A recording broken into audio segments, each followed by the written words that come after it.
This is the first look at Pedri in FC27. He is one of the new ambassadors, so he will obviously have a new face scan as well. If we scroll a little bit further down in this image, do you see something special? Well, take a look at the background, because Marcos Llorente has got low socks, which does indeed confirm the rumors I've been telling you guys about these last weeks, that we are getting new accessories, including low socks in FC27 career mode. Today we have a lot to talk about, and it's mainly going to be the open world mode. We're going to be going through a lot of details, so make sure to leave a like on this video, subscribe to the channel, and let's start with a new stadium. Yes, guys, the Stade Louis, the home of Monaco, is going to be in FC27. I think that is amazing news, because this stadium is absolutely beautiful. It's been my go-to place in eFootball these last years when I played a match, even in the older PES games. So this is a fantastic way to start this video. This massive football-shaped dome is the spawning point in the open world mode. Yes, you'll be starting in the middle right there by the EA Sports FC logo. And then, of course, you can go ahead and explore the open world mode. But that is the first place you're gonna be every time when you load up into this game mode. A couple videos ago, I told you that there's gonna be 45 clubs in total that will be partners of this game. One of them is Bodø/Glimt, and you can see the kit hanging right here, which is just incredible. So much Nordic representation all of a sudden. And of course, some of these other clothes you're gonna be able to customize with your character in the open world mode.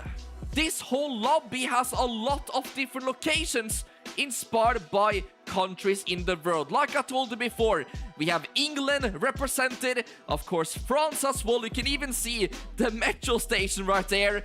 We've got Spain, Argentina, and probably one or two more, guys. So this whole open world place is not going to be having the same kind of architecture and buildings. This will be changing up depending on where you go. There's going to be a lot of different match types. For example, 5-a-side, as we can see right here. You load in with your friends, and I think the loser of each games has to go out while the new team comes in, and there's gonna be a streak until somebody eventually beats them. This is just one thing though, because we're gonna be having 1v1, 3v3 mini games as well. So I actually have a good feeling about this, you know, after seeing some actual screenshots of these pitches. This next one might be the most interesting for many of you watching, because it is about career mode, guys. So this image was posted as well by the actual developer, the guy who's working on career mode for FC27. And he has hinted towards that this is a new rating system. Basically, there's gonna be dynamic ratings. So even if you have a player that is 25 years old, 26, if he has a few bad games in a row, maybe 10 matches, 15 matches, if he has a bad season, his rating is actually gonna be dropping. But this could also go the other way if he performs well. So this is totally gonna change the game for player and manager career.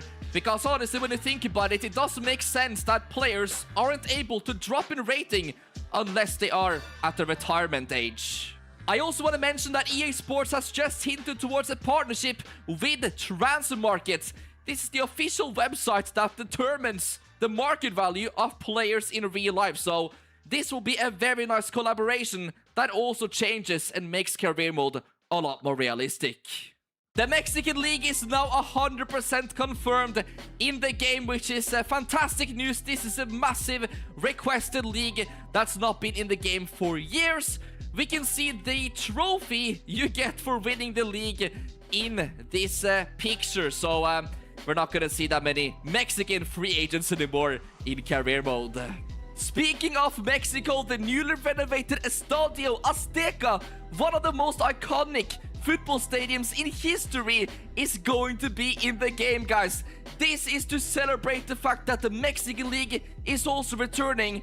This stadium is the home of Club America and the Mexican national team. In case you didn't know, Alex Hunter is returning to the game after many years as a non-playable character in this open world mode. You can see on this parachute, it's number 29. That was his number, even though it's not actually Alex Hunter flying the parachutes. He is absolutely going to be there. And something that is quite a fun fact, you know, Bradley Barcola for PSG, the reason he wears the number 29 is because of Alex Hunter. Yes, it's actually true. The last cover has been revealed for the Ultimate Plus edition, and both Jude Bellingham and Kylian Mbappe will be on it. I did tell you guys that Jude Bellingham was gonna be back on the cover, but I wasn't sure exactly which one 100%. So he is gonna be joining Mbappe for that one, and I think all the covers this year look absolutely iconic. Throughout this video, you might have seen some of these green hexagons appear in many of the images. Well, this is something called drop kick targets, and it will be something you can do in the open world mode, or which is also called the grounds. Now, this might be a mini game, it might be an objective, I don't know, maybe fast travel, but most likely it will be some sort of reward. Maybe you actually have to hit the ball at these targets.